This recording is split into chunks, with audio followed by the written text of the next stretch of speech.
والآن وصلنا إلى ترانسلفانيا، أرض مصاصي الدماء. هذه الأسطورة هيك تقول. هسه احنا وصلنا إلى قلعة بران، كاسل بران، واللي تعرف قلعة دراكولا. دراكولا طبعا هي رواية من كاتب إيرلندي اسمه ستوكر. استوحى شخصية دراكولا من شخص كان يعيش بهاي القلعة اسمه فلاد المخوزق، معروف بوحشيته وقساوته، يعني كان حرفيا يخلي الناس على الخازوق. الكاتب الإيرلندي من هذه القلعة استوحى القصة مالته وفكرة دراكولا كلها يعني. فاشتريت هسه التيكت تقريبا تكلف 15 يورو أو 16-17 دولار. إذا جيت رومانيا هذا المكان لازم تزوروه يعني. قلعة بران ممكن تكون من أهم معالم دولة رومانيا كلها.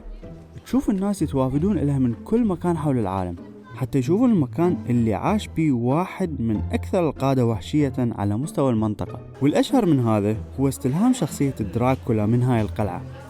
القلعة موجودة من العصور الوسطى وانبنت من قبل الساكسونيين.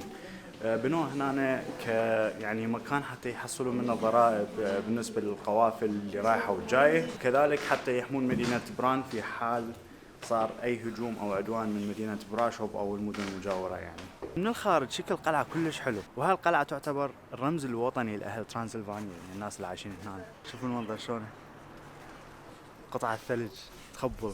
شرفتش لا تندارين ظلي هيك. إذا تحبون تعرفون أكثر عن فلاد تيبس اللي هو دراكولا، أكو مسلسل عن نتفليكس مرة شفته بين أتوقع محمد الفاتح وفلاد تيبس اللي هو دراكولا. يعني راح يصوروكم المشاهد اللي كان يسويها فلاد بالناس، شلون كان يخوزقهم يعني. المنطقة حسب ما شفت بيها فنادق إذا الواحد حاب يبقى فترة أطول، لكن أنا جيت هنا بس حتى أزور القلعة.